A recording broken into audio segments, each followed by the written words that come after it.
சைனாவுக்கும் பாகிஸ்தானுக்கும் வந்திருக்கு my D friends. நீங்கள் எல்லாருமே செய்திகள் பார்த்துருப்பீங்க. China inspects Bangladesh proposed airbase site near India's chicken neck.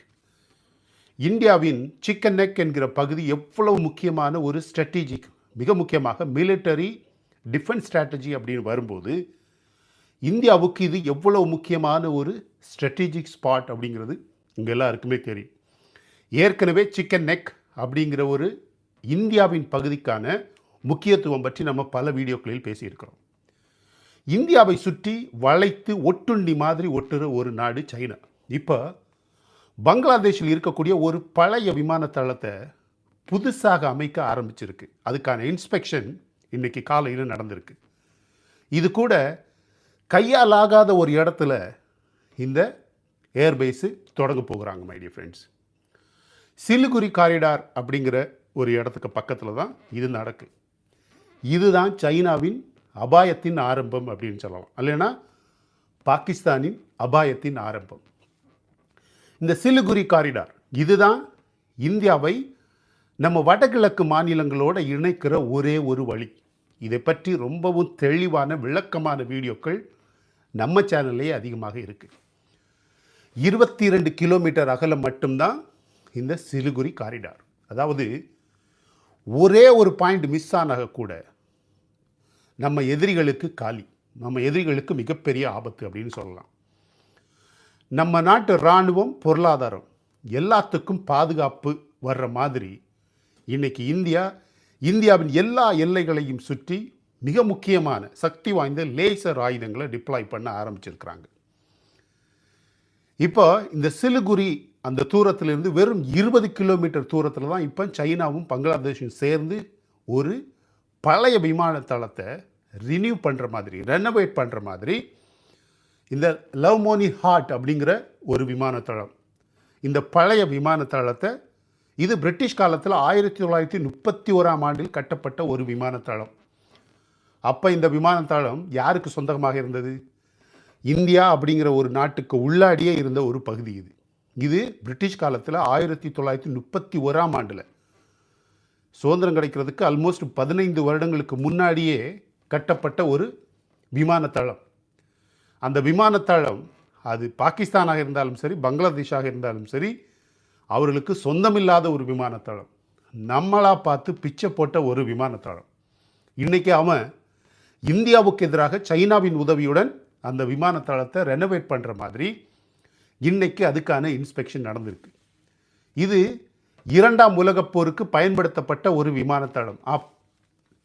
ஆனால் இப்போ அந்த விமான தளத்தையே மீண்டும் உயிர்ப்பிக்க பங்களாதேஷும் சைனாவும் முடிவு பண்ணியிருக்கு, முயற்சி செய்கிறாங்க.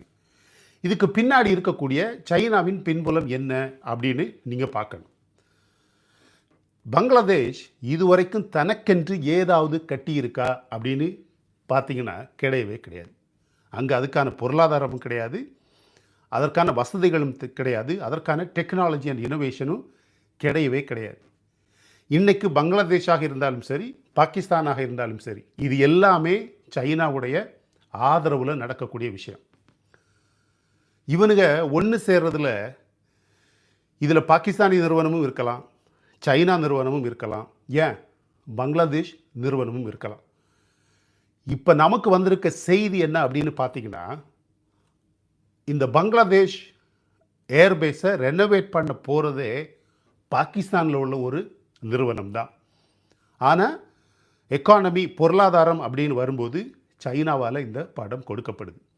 இன்றைக்கி காலையில் வந்து ஒரு முக்கியமான பிரேக்கிங் நியூஸ் நீங்கள் பார்த்தீங்கன்னா உங்கள் எல்லாருக்குமே ஆச்சரியமாக இருக்கும். சிந்தூர் ஆப்ரேஷன் முடிஞ்சு, அந்த சிந்தூர் ஆப்ரேஷன் நடந்துக்கிட்டு இருந்த நேரத்தில் இந்தியாவுக்கு எதிராக பாகிஸ்தான் என்னென்ன தாக்குதல் முயற்சிகளை செஞ்சதோ அது எல்லாத்துக்குமே ரேடார் ப்ளஸ் சேட்டலைட், இந்த 2 உதவிகளுமே பண்ணது சைனா தான். பாகிஸ்தானுக்கு, பாகிஸ்தான் படைக்கு, பாகிஸ்தான் தீவிரவாத மிலிட்டரிக்கு தேவையான எல்லா ரேடார் ப்ளஸ் சேட்டலைட் உதவிகளை சைனா தான் கொடுத்தது அப்படின்னு இன்றைக்கி ப்ரூவ் பண்ணப்பட்டிருக்கு. இந்தியா உண்மையிலேயே கலக்கிச்சு அப்படின்னு சொல்லலாம்.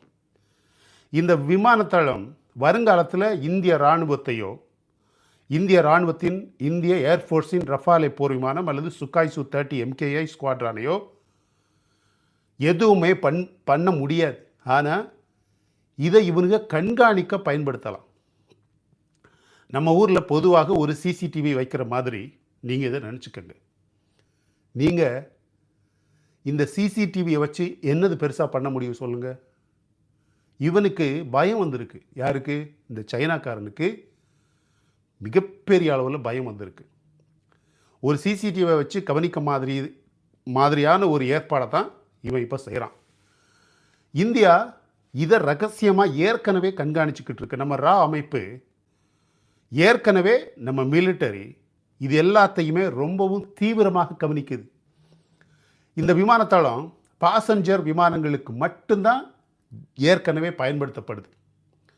இந்த விமானத்தளத்தை பாசஞ்சர் பயன்பாட்டுக்கு தவிர ஒரு இராணுவ பயிற்சிக்கோ இல்லது ரொம்பவும் வேகமாக பறக்கக்கூடிய டேக் ஆஃப் ஆகக்கூடிய அல்லது லேண்ட் ஆஃப் ஆகக்கூடிய ஃபைட்டர் ஜெட்டுக்கோ உளவு நடவடிக்கைகளுக்கோ இதுவரைக்கும் இது பயன்படுத்தப்படலை. ஏன்னா பயன்படுத்த முடியாது. ஆனால் இனிமே அப்படி பயன்படுத்த வாய்ப்பு இருக்கா அப்படின்னு கேட்டால் அதுக்காகத்தான் சைனா இந்த வேலையெல்லாம் செய்கிறான்.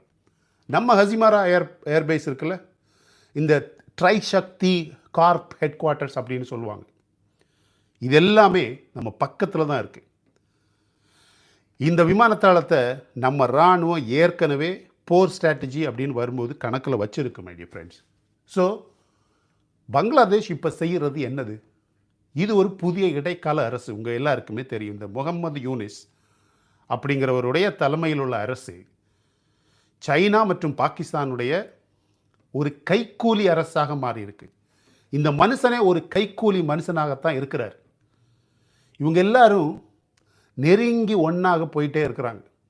நீங்கள் பாருங்கள், என்ன கேட்டிங்கன்னா சைனா, பாகிஸ்தான், பங்களாதேஷ் இது ஒரு சிங்கிள் என்டிட்டி ஆகிடுமோ அப்படிங்கிற ஒரு எண்ணம் வருது. பாகிஸ்தான் அப்படிங்கிறது ஒரு டெரரிசம் என்டிட்டி, ஒரு டெரர் என்டிட்டி, ஒரு தீவிரவாத நாடு. பங்களாதேஷ் அப்படிங்கிறது உலக அளவில் முக்கியமாக சைனா அப்படிங்கிற ஒரு நாட்டிட பிச்சை எடுக்கக்கூடிய ஒரு நாடு. ஸோ இந்த ரெண்டு நாடுகளையுமே ஒரு கொத்தடிமையாக அடாப்ட் பண்ணிக்கிட்டு வெறும் ஆயுதங்களுக்காக அல்லது ஒரு வார்ஃபீல்டாக இந்த ரெண்டு நாடுகளையும் பயன்படுத்தணும் அப்படிங்கிறது தான் தற்போது சைனாவுடைய ஒரே ஒரு ஆசை. கொஞ்ச நாட்களுக்கு முன்னாடி நம்ம தமிழ்நாடு வழியாக இந்தியாவை எப்படி பாதிக்கலாம், எப்படி அல்லது அட்டாக் பண்ணலாம், பொருளாதார ரீதியாக எப்படி தமிழ்நாட்டை கை வச்சா இந்தியாவையே கை வச்ச மாதிரி அப்படிங்கிற திட்டத்தோட ஸ்ரீலங்காவில் என்னென்ன வேலைகள் சைனா பண்ண ஆரம்பித்தான் அப்படிங்கிறது உங்கள் எல்லாருக்குமே தெரியும். இப்போ டிஃபென்ஸ் ஒப்பந்தங்கள், ஜாயிண்ட் போர் பயிற்சிகள், நவீன போர் விமானங்களை இந்த ஏர்பேஸில் கொண்டு வர்றது அப்படிங்கிற எல்லா ஐடியாக்களையுமே எல்லா பேச்சுவார்த்தையுமே இந்த ரோகு நாடு பாகிஸ்தான், இந்த பிச்சைக்கார நாடு பங்களாதேஷ், ஒரு தலைமை ஒரு பிரதமர் இல்லாத ஒரு நாடு, சரியா, ஒரு வயசான சாக போகிற ஒருத்தனை வச்சு அவனுக்கு அவன் வாழ்க்கை பற்றி ஒரு பர்பஸே கிடையாது அப்படிங்கிற ஒரு தலைவரை வச்சு இந்த அமெரிக்கா இது மாதிரியான நாடுகளோட உதவியோட போடுற நாடகம் தான் இந்த பங்களாதேஷில். இது எல்லாமே சைனாக்காரனுடைய வேலை. இன்றைக்கி இந்த சிந்தூர் ஆப்ரேஷன் எடுத்துக்கிட்டிங்கன்னா இந்தியாவில் இருக்கக்கூடிய ப்ரைவேட் டிஃபென்ஸ் ஆர்கனைசேஷன் அல்லது private defence sector played a very pivotal role. அது ஆயுதமாக இருந்தாலும் சரி, ஸ்ட்ராட்டஜியாக இருந்தாலும் சரி, இந்தியாவில் முதல் முறையாக போர் அப்படின்னு வரும்போது மிகப்பெரிய ஒரு ஆப்ரேஷன், ஒரு கான்ட்ரிபியூஷன் நம்ம நாட்டில் இருக்கக்கூடிய ப்ரைவேட் செக்டர்னால நடந்திருக்கு. ஸோ இந்தியாவில் இருக்கக்கூடிய 3 படைகள் மட்டும் கிடையாது, விமானப்படை, தரைப்படை, கப்பற்படை அப்படிங்கிற 3 படை மட்டும் கிடையாது, மிலிட்டரி மட்டும் கிடையாது. இந்தியாவில் இருக்கக்கூடிய மொத்த ப்ரைவேட் டிஃபென்ஸ் செக்டருமே வேகமாக ஆயுதங்களை தயாரிக்கிறது. ரொம்பவும் தேறிய மெச்சூர் டிஃபென்ஸ் ஸ்ட்ராட்டஜிஸ்ட், இந்த போர் திட்டங்களை இந்த உளவு பார்க்கக்கூடிய பெரிய பெரிய நபர்கள், போர் திட்டங்களை ரொம்ப சாதுரியமாக சாமர்த்தியமாக செய்யக்கூடிய பலரும் மிகப்பெரிய ப்ரைவேட் நிறுவனங்கள்லேருந்து இந்த போரில் பார்ட்டிசிபேட் பண்ணியிருக்காங்க, கான்ட்ரிபியூட் பண்ணியிருக்காங்க. அதற்கான ஆதாரங்கள் இன்றைக்கி வந்திருக்கு. ஸோ இவன் இன்னைக்கு பங்களாதேஷில் போய் இந்த ஏர்பேஸை ரெனோவேட் பண்ண பார்க்குறான் பாருங்களேன். இதில் யாருக்கு தான் பலன்? இதனால் யாருக்கு என்ன பிரயோஜனம்? இந்தியாவுக்கு பக்கத்தில் ஒரு சைனா விமானத்தளம் வந்துட்டால் அது எதுக்காக பயன்படும்னு நினைக்கிறீங்க? இராணுவத்தையும் தாண்டி பல ரகசியங்களை ரகசியமாக கண்காணிக்கிறது. நம்மளுடைய ஒவ்வொரு அசைவுகளும் ஒரு சோதனைக்கு இவனுடைய கண்காணிப்பின் கீழே வரும். இப்போ உங்களுக்கு அந்த டோக்லாமில் நடந்த மிகப்பெரிய ஒரு கான்ஃப்ளிக்ட் ஞாபகம் இருக்கா? இந்த டோக்லாம் போல் வந்தால், அப்படி ஒரு நேரம் வந்தால், இந்த தளம் தான் சைனாவுக்கு மிகப்பெரிய ஒரு ஆதாரமாக உதவியாக அமையும் மை டியர் ஃப்ரெண்ட்ஸ்.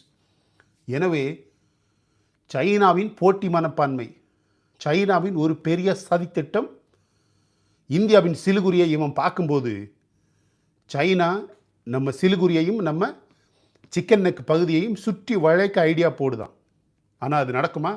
ஒரு பக்கம் கிழக்கு லடாக், இன்னொரு பக்கம் அருணாச்சலத்தின் கீழ்ப்பகுதி. இப்போ பங்களாதேஷ் வழியாக ஒரு புதிய என்ட்ரன்ஸை இந்த பாழப்போன கேவலமான அரக்கன் ஜின்பிங் வந்து திட்டம் போடுறான். சைனா திட்டம் போடுது.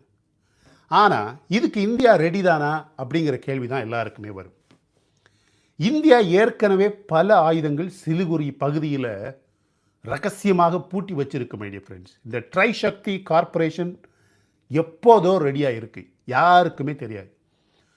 ஹசிமாராவில் இந்த ஹசிமாரா ஏர்ஃபோர்ஸ் அந்த ஏர்பேஸ் வந்து இந்தியாவுக்கு மிக முக்கியமான ஒரு ஏர்பேஸ். இந்தியாவிலேயே அதிகமான ரஃபேல போர் விமானங்கள் இருக்கக்கூடிய ஏர்பேஸ் எது அப்படின்னு கேட்டிங்கன்னா இந்தியாவின் ஹசிமாரா ஏர்பேஸ். இதை எவனுமே தொட முடியாது.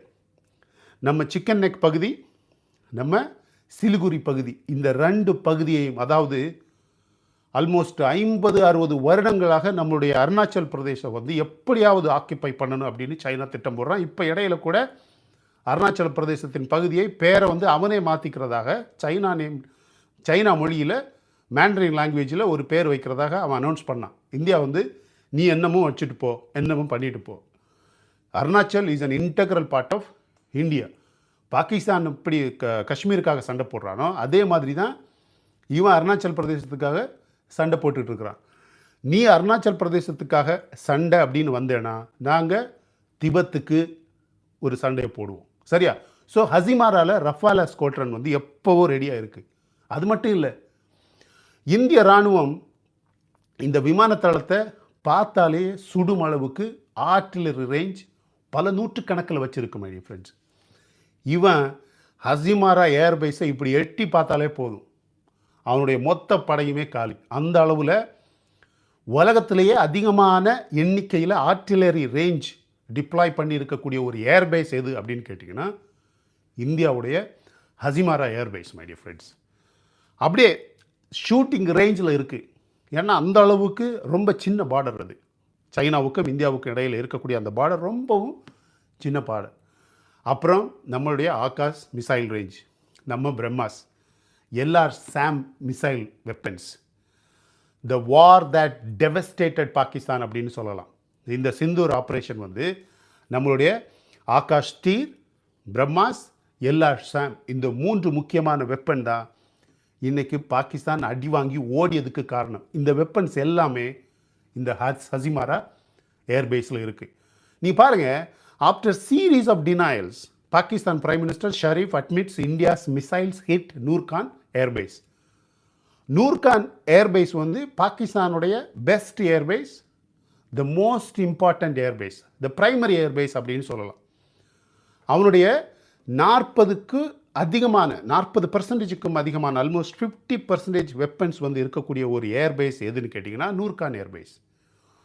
ஆல்மோஸ்ட் 2 வாரமாக இந்தியா நூர்கான் ஏர்பேஸை தொடவே இல்லை அப்படின்னு எல்லாரும் பேசி முடிச்சுக்கிட்டு இப்போ இன்னைக்கு பாகிஸ்தானுடைய பிரைம் மினிஸ்டர் அவர் கோலைங்க. நீங்கள் நினைக்கலாம் ஒரு பிரைம் மினிஸ்டரை இவர் வாப்போன்னு, அவெல்லாம் தீவிரவாதிக்கான ஒரு பிரைம் மினிஸ்டர், தீவிரவாதத்துக்கான ஒரு பிரைம் மினிஸ்டர், தீவிரவாத கூட்டத்துக்கான ஒரு பிரைம் மினிஸ்டர். இந்த பிரைம் மினிஸ்டர் ஷரீஃப் வந்து இன்னைக்கு அட்மிட் பண்ணியிருக்கான், ஆமாம் இந்தியாவுடைய மிசைல் வந்து எங்களுடைய நூர்கான் ஏர்பேஸை ஹிட் பண்ணிச்சு, தாக்குச்சு. நாங்கள் வேறு வழி இல்லாமல் மே 10ஆம் தேதி அமெரிக்காவுடைய காலில் கெஞ்சி கூத்தாடி தான், அமெரிக்காவுடைய உதவியோடு தான் போரை நிறுத்த சொன்னோம். அமெரிக்கா சொல்லி நாங்கள் அமெரிக்காவுக்கிட்ட ஓடி போய் எப்படியாவது இந்தியா கிட்ட சொல்லி இந்த தாக்குதலை நிறுத்துங்க. அவன் ட்ரம்ப் வந்து நீங்கள் தயவு செய்து அப்புறமா என்ன வேணும்னாலும் பேசிக்கலாம், எப்படி வேணும்னாலும் பேசிக்கலாம். உங்களுக்கு பிஓகே தானே வேணும், நம்ம பேசலாம். நீங்கள் முதல்ல தாக்குதலை நிறுத்துங்க அப்படின்னு சொன்னதுனால மட்டும்தான் இப்படின்னு யார் சொல்கிறா? பாகிஸ்தான் பிரைம் மினிஸ்டரே சொல்கிறார் இன்னைக்கு. நூர்கான் தளம் வந்து ரொம்பவும் மோசமாக படு மோசமாக தாக்கப்பட்ட காரணத்தினால தான் நாங்கள் அமெரிக்கா கிட்ட ஓடி போனோம் அப்படின்னு. இங்கே பாருங்கள், இன்றைக்கி வந்திருக்கக்கூடிய ஒரு செய்தி, signed by Operation Sindoor, Pakistan's deputy prime minister now seeks composite dialogue with India. இனிமே தாக்குதல் அப்படிங்கிறதே வேண்டாம், சீஸ்ஃபயர் வந்து இன்டெஃபினிட்டாக ஒரு நாள் ஒரு டேட்டு ஃபிக்ஸ் பண்ணாமல் சீஸ்ஃபயர் அப்படியே இருக்கட்டும், தயவு செய்து பேச்சுவார்த்தைக்கு வாங்க அப்படின்னு. இன்றைக்கி ரஷ்யாவும் ஒரு செய்தி வெளியிட்டிருக்கு மை டியர் ஃப்ரெண்ட்ஸ். புட்டினும் ஒரு செய்தி வெளியிட்டிருக்கிறாரு. ஏற்கனவே அமெரிக்காவும் சைனாவும் தொடர்ந்து சொல்லிக்கிட்டே இருக்குது. என்னன்னு, தயவு செய்து இந்தியா வந்து நீங்கள் பேச்சுவார்த்தைக்கு வரணும், காஷ்மீர் பற்றி பேசணும், நீங்கள் பேச்சுவார்த்தைக்கு வராமல் இப்படி பேசாமல் இருந்தால் பிரச்சனை சால்வ் ஆகாது. இவனுங்கெல்லாம் என்னமோ தெரியல, கொஞ்சம் பாகிஸ்தானுக்கு உதவி செய்ய, பாகிஸ்தானுக்கு கொஞ்சம் கருணை காட்ட ஆரம்பிச்சிருக்கிறானுங்க. இது வந்து சைனாவுடைய ஒரு கேம், ஒரு எண்டு கேம் விளையாடுறான் அவன். எப்படியாவது உலக நாடுகளின் ஆதரவை வாங்கி பாகிஸ்தானை ஒரு ஒரு உருப்படியான ஒரு ஆள் மாதிரி உலகத்துக்கு எடுத்துக்காட்டணும்னு சைனா முயற்சி செய்கிறான். அங்கே எதுவுமே கிடையாது மை டியர் ஃப்ரெண்ட்ஸ். பாகிஸ்தான் ஒரு நாடு வந்து உலக வரைபடத்தில் தேவையில்லாத ஒரு நாடு. அதை ஒரு ரீஜனாக ஒரு வறண்ட நிலமாக காட்டலாமே தவிர, அங்கே இருக்கக்கூடிய ஒரு மக்களையோ தலைவர்களையோ காரணமாக காட்டி ஒரு பொருளாதாரமே இல்லாத நாடு, ஒரு இராணுவம், நல்ல ஒரு இராணுவம் இல்லாத ஒரு நாடு, இதை ஒரு நாடாக காட்டுறதுக்கு பதிலாக அதை ஒரு வறண்ட ஒரு நிலமாக தான் காட்ட முடியும். அப்படி அந்த நாட்டில் எதுவுமே கிடையாது. இன்றைக்கி சென்னையில் என்ன பண்ணியிருக்காங்க தெரியுமா? இனிமே இந்த ஸ்ரீலங்கா வழியாக வர்றது, பாகிஸ்தான் அப்படி அரபிக்கடல் வழியாக வருவான், சைனா இந்தியன் ஓஷன் வழியாக இந்த பக்கமாக வருவான், அந்தமான் வழியாக வருவான், நிக்கோபார் வழியாக வருவான், அதெல்லாம் ஒன்றும் கிடையாது. Automotive and weapon system testing centre inaugurated in Chennai. சென்னையில் லேசர் சம்பந்தப்பட்ட தானாகவே வரக்கூடிய தாக்குதல்களை டிஃபெண்ட் பண்ணுற மாதிரி அல்லது நெகேட் பண்ணுற மாதிரி, தேவைப்பட்டால் ரீலான்ச் பண்ணுற மாதிரியான டெஸ்டிங் வெப்பன் டெஸ்டிங் சென்டர் நம்ம சென்னை கடலோர பகுதி வழியாக மிகப்பெரிய ஒரு சென்டர் இனாகுரேட் பண்ணியிருக்கிறாங்க. இது வந்து அது லேசர் வெப்பனாக இருந்தாலும் சரி, தானாகவே இயங்கக்கூடிய ட்ரோன் அமைப்புகளாக இருந்தாலும் சரி, ஆட்டோமோட்டிவ் அண்ட் வெப்பன் சிஸ்டம் வந்து டெஸ்டிங் சென்டர்னாலே அங்கேருந்து அப்படியே டிப்ளாய் பண்ணுறதுக்கு 100% ஃபீஸிபிளாக இருக்கும் மை டியர் ஃப்ரெண்ட்ஸ். எனவே இனிமே இந்த சென்னை வழியாக தாக்குறது, தமிழ்நாடு வழியாக தாக்குறது, தமிழ்நாட்டை பிடிக்கிறது, தமிழ்நாட்டுக்கு ஆபத்து அப்படிங்கிற எந்த பேச்சுமே கிடையாது. From satellites to smart phones, how Navik is shaping India's navigation future.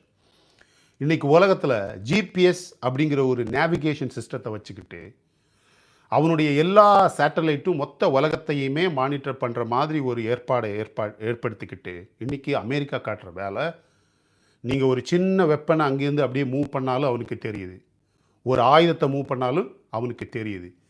எல்லாத்தையுமே தெரிஞ்சு வச்சுக்கிட்டு இன்றைக்கி மொத்த உலகத்தை ஆட்டி படைக்கிற மாதிரி எல்லா வேலைகளையும் செய்கிறான். இன்றைக்கி இந்த சிந்தூர் ஆப்ரேஷன் இவ்வளவு மிகப்பெரிய சக்ஸஸாக மாறியிருக்கு அப்படின்னா, நம்ம இந்த அமெரிக்காவுடைய ஜிபிஎஸ் சிஸ்டத்தை நம்பாமல் தேவையே இல்லை போ அப்படின்னு நம்ம நாட்டுக்குள்ளேயே உருவாக்கப்பட்ட இந்த நேவிகேஷன் சிஸ்டத்தை பயன்படுத்தினதுனால மட்டும்தான் இவ்வளோ பெரிய ஒரு சக்ஸஸ் சிந்தூர் ஆப்ரேஷனில் இந்தியாவுக்கு கிடச்சிருக்கு. ஆனால் நீங்கள் வேணும்னா பாருங்கள், இன்னும் ஒரு 5 முதல் 10 வருடத்துக்கு உள்ளாடி ஆசிய கண்டத்தில் சைனா மற்றும் பாகிஸ்தானை தவிர இருக்கக்கூடிய எல்லா நாடுகளுமே, முக்கியமாக சைனாவுக்கு எதிரான எல்லா நாடுகளுமே இந்தியாவுடைய நேவிக் சிஸ்டத்தை பயன்படுத்துறதுக்கான எல்லா ஏற்பாடுகளையும் சோர்ஸ் கோடையும் அந்த ஓப்பன் சோர்ஸ் சிஸ்டத்தையே இந்தியா கிட்ட வந்து கேட்டு கெஞ்சலைன்னா அப்போ நீங்கள் பாருங்கள், நம்ம அப்போ பேசிக்கலாம். How Pakistan's imported HQ-9 and HQ-16 failed, but India's indigenous Agastrir proved its mettle amid Operation Sindoor. Operation சிந்தூரில் உலகம் முழுவதுமாக எல்லாருமே அப்சர்வ் பண்ண ஒரு விஷயம் என்ன அப்படின்னு நீங்கள் கேட்டிங்கன்னா, பாகிஸ்தான் சைனா கிட்டேருந்து வாங்கிய இந்த HQ-9 இருந்தாலும் சரி, HQ-16 மிசைலாக இருந்தாலும் சரி, ஒரு மிசைலுமே இந்தியாவின் ஆகாஷ் மிசைல் டிஃபென்ஸ் சிஸ்டத்துக்கு எதிராக யூஸ் ஆகவே இல்லை my dear friends. Not even a single missile landed inside our country. இதை விட என்ன வேணும் நீங்கள் சொல்லுங்கள்? ஆனால் ஆகாஷ் டிஃபென்ஸ் சிஸ்டம் இன்றைக்கி அர்மீனியாவாக இருந்தாலும் சரி, பிலிப்பைன்ஸாக இருந்தாலும் சரி, இந்தோனேஷியாவாக இருந்தாலும் சரி, அந்த போர் நடக்கும்போதே அந்த ஆகாஷ் டிஃபென்ஸ் மிசைல் சிஸ்டத்தை வந்து நாங்கள் ஆர்டர் வைக்க முடியுமா, எங்களுக்கு சேல் பண்ணுறதுக்கு நீங்கள் தயாரா, இந்த மாதிரி ஆயுதங்களை நம்ம பக்கத்திலேயே இருக்கக்கூடிய நாடுகளுக்கு நம்ம கொடுக்கணுமா வேண்டாமா அப்படிங்கிறத நம்ம தான் முடிவு பண்ணணும்.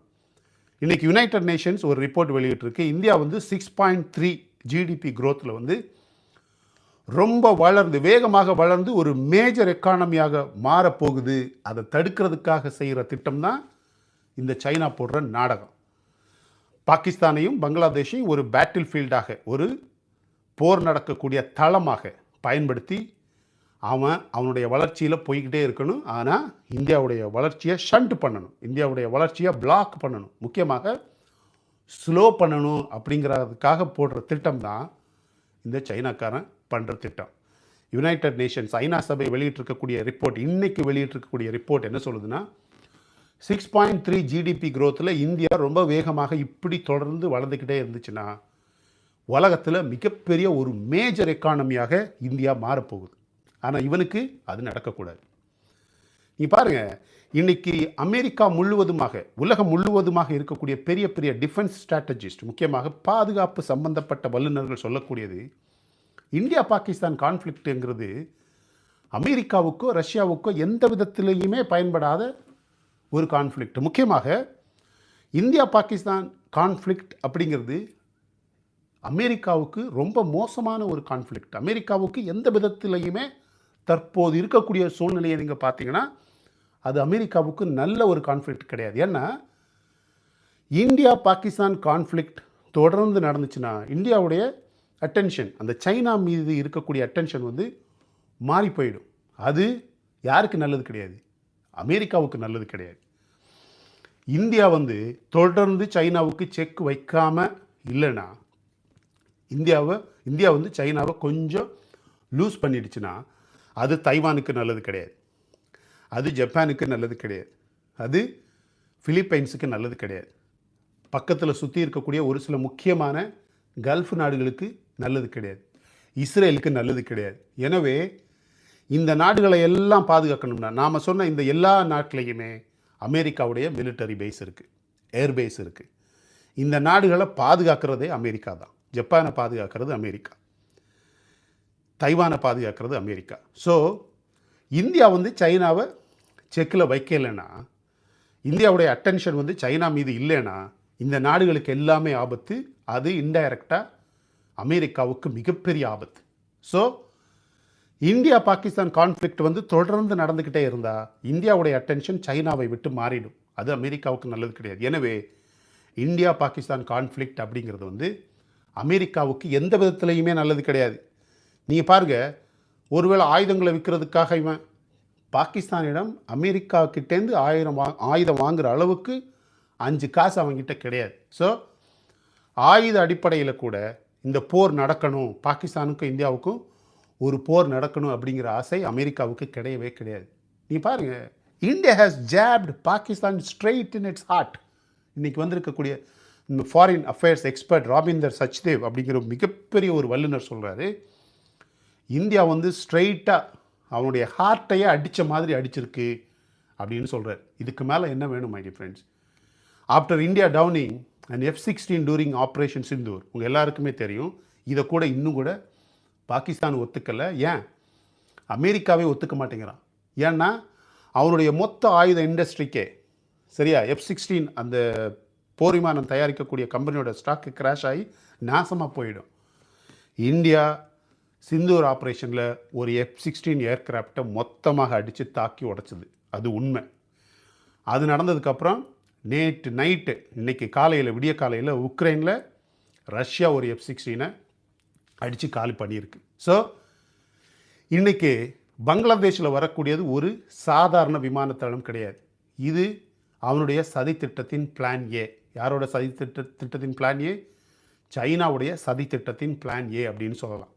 இப்போ நிச்சயமாக சைனா, பாகிஸ்தான், பங்களாதேஷ் 3 பேரும் சேர்ந்து பாகிஸ்தானையும் பங்களாதேஷையும் ஒரு பேட்டில் ஃபீல்டாக மாற்றி அவனுக்கு, சைனாவுக்கு சாதகமாக ஒரு பாதுகாப்பு சூழ்நிலையை ஏற்படுத்தி இந்தியாவை எதிர்க்கக்கூடிய நிலைக்கு போயிட்டுருக்கு. ஆனால் நாம் இன்றைக்கி சொல்லக்கூடியது தமிழ்நாட்டு வழியாக இருந்தாலும் சரி, சிலிகுரி வழியாக இருந்தாலும் சரி, நம்மளுடைய மிக முக்கியமான ஸ்ட்ராட்டஜிக் ஸ்பாட் அப்படின்னு சொல்லலாம், சிக்கன் நெக் வழியாக இருந்தாலும் சரி, எவனுமே வர முடியாது. இந்தியா எப்போதுமே அதை கண்டுகொள்ளாமல் இருக்காது. ஏன்னா ஏற்கனவே மிக சக்தி வாய்ந்த ஆயுதங்கள் சிலிகுரி காரிடாரில் என்ட்ரன்ஸில் இருக்குது. அது ஆர்ட்டிலரியாக இருந்தாலும் சரி, ரஃபாலே போர் விமானமாக இருந்தாலும் சரி. ஹசிமாரா பேஸ் வந்து it's overcrowded by Rafale fighter jet. India இன்னைக்கு எமர்ஜென்சி பேசிஸில் India approves emergency procurement powers for defense forces to buy arms ammos worth 40,000 crore. அதாவது இதனுடைய அர்த்தம் ரொம்ப முக்கியமான ஒரு செய்தி. இது இந்தியாவில் இருக்கக்கூடிய எல்லா பாதுகாப்பு அமைப்புகளிலுமே, அது எந்த மிலிட்டரி அமைப்பாக இருந்தாலும் சரி, தரைப்படையாக இருந்தாலும் சரி, விமானப்படையாக இருந்தாலும் சரி, நம்முடைய கடற்படையாக இருந்தாலும் சரி, எல்லாருமே யார் வேணும்னாலும் அவசரமாக எந்த ஆயுதங்களை வேணும்னாலும் வாங்கிக்கலாம். இப்போ பொதுவாகவே ஒரு போர் நடக்காத சூழ்நிலையில் இந்த அமைப்புகள் எல்லாருமே ஏதாவது ஆயுதங்கள் வேணும்னா வாங்கணும்னா இந்தியாவின் கேபினெட், இந்தியாவுடைய கவர்மெண்ட், இந்தியாவுடைய டிஃபென்ஸ் மினிஸ்ட்ரி எல்லாத்தோடைய அப்ரூவ் வாங்கி தான் அந்த ஆயுதங்களை வாங்க முடியும். ஆனால் இப்போ அடுத்த போர் எப்போ வேணும்னாலும் வரலாம், சொல்ல முடியாது. ஒரு வாரமோ ஒரு மாதமோ யாருக்குமே தெரியாது. எனவே இன்னும் கொஞ்ச நாட்களுக்கு 40,000 கோடி ரூபாய் இந்தியா அப்ரூவ் பண்ணியிருக்கு. இந்தியாவில் இருக்கக்கூடிய எல்லா டிஃபென்ஸ் செக்டருமே, எல்லா துறைகளுமே, எல்லா நிறுவனங்களுமே எமர்ஜென்சி மெத்தடில் அவசர போர் நிலை தயாரிப்பு அப்படிங்கிற முறையில் அவங்களுக்கு தேவையான ஆயுதங்களையும் ரீஃபிலையும் வாங்கிக்கலாம் மை ஃப்ரெண்ட்ஸ். எனவே அதுக்காக 40,000 கோடி ரூபாய் இன்றைக்கி இந்தியன் கேபினெட், இந்தியன் அரசு அப்ரூவ் பண்ணியிருக்கு. எனவே இனிமேல் தமிழ்நாட்டு வழியாக இந்தியாவை தாக்க போகிறோம், தமிழ்நாட்டு காலி பண்ணி இந்தியாவை காலி பண்ணலாம் அப்படிங்கிற சைனாவின் திட்டம் 1% கூட சக்ஸஸ் ஆகாது. இந்தியாவின் சிலிகுரி வழியாக ஹசிமாரா ஏர்பேஸையும் தாண்டி நம்ம நாட்டை ஒன்றுமே பண்ண முடியாது. பங்களாதேஷ் அப்படிங்கிற ஒரு நாடு பாகிஸ்தான் மாதிரி அழிகிறதுக்கான எல்லா ஏற்பாடுகளையும் சைனா பண்ணியாச்சு.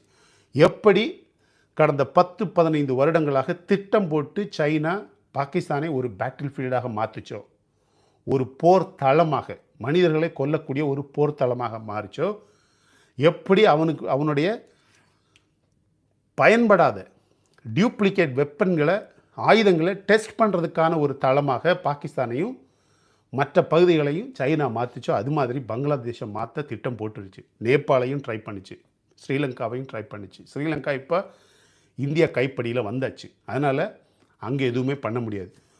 Bangladesh is going to become another rogue nation. அது ஒரு அடுத்த பெரிய தீவிரவாத நாடாக மாறப்போகுது. நான் வேணும்னா சொல்கிறேன், இந்த யூசுஃப் கீழே அது பாகிஸ்தான் மாதிரி இன்னொரு நாடாக மாறப்போகுது. ஸோ சைனா, பாகிஸ்தான், பங்களாதேஷ் இது ஒரு பெரிய 3 பேருடைய கூட்டணி கிடையாது. சைனா என்கிற ஒரு அரக்க நாடு இந்த 2 நாடுகளையுமே ஒரு பேட்டில் ஃபீல்டாக மாற்ற பயன்படுத்த முயற்சி செய்யுது. ஆனால் அது இந்தியா கையில் நடக்காது. எனவே தமிழ்நாட்டில் வரப்போகிற லேசர் வெப்பன், தமிழ்நாட்டில் வரப்போகிற ஆட்டோமேட்டட் ட்ரோன் சிஸ்டம்ஸ் வந்து தமிழ்நாட்டை மிகப்பெரிய அளவில் பாதுகாக்க போகுது. தமிழ்நாட்டு வழியாக இனிமே இந்தியாவை மட்டுமல்ல, இந்தியாவில் இருக்கக்கூடிய ஒரு இன்ச் தமிழ்நாட்டை மட்டுமல்ல, தமிழ்நாட்டை சுற்றி இருக்கக்கூடிய பகுதியாக இருந்தாலும் சரி, தமிழ்நாட்டுக்கு மேலே தஞ்சாவூர், நம்ம திருநெல்வேலியில் இருக்கக்கூடிய கட்டபொம்மன், நம்ம சென்னையில் இருக்கக்கூடிய ஆயுதங்கள், கோயம்புத்தூரில் இருக்கக்கூடிய மிசைல் சென்டர், இது எல்லாமே வந்து தமிழ்நாட்டை ரொம்ப கெத்தாக பாதுகாக்கும். அதில் எந்த சந்தேகமுமே கிடையாது. இதுக்கு மேலே உங்களுக்கு என்ன பாதுகாப்பு வசதிகள் வேணும் அப்படிங்கிறத உங்களுக்கு தோணக்கூடியதை கமெண்ட் செக்ஷனில் பதிவு பண்ணுங்கள் மை டியர் ஃப்ரெண்ட்ஸ். ரொம்ப அருமையான ஒரு லைவ் வீடியோ பாருங்கள், பிடிச்சிருந்தால் லைக் பண்ணுங்கள். நம்ம சேனல் நீங்கள் இன்னும் சப்ஸ்கிரைப் பண்ணலைன்னா இது மாதிரியான போர் நடவடிக்கைகள், திட்டங்கள், நம்ம ஆயுதம் பற்றிய சக்திகள், இது மாதிரியான வீடியோகள் அதிகமாக நம்ம சேனலில் இருக்குது. போங்க, ஒவ்வொரு பிளேலிஸ்ட்டாக பாருங்கள். இந்த போன பாகிஸ்தான் பற்றி ஆல்மோஸ்ட் 500க்கும் அதிகமான வீடியோஸ் நம்ம பிளேலிஸ்ட்டில் இருக்குது.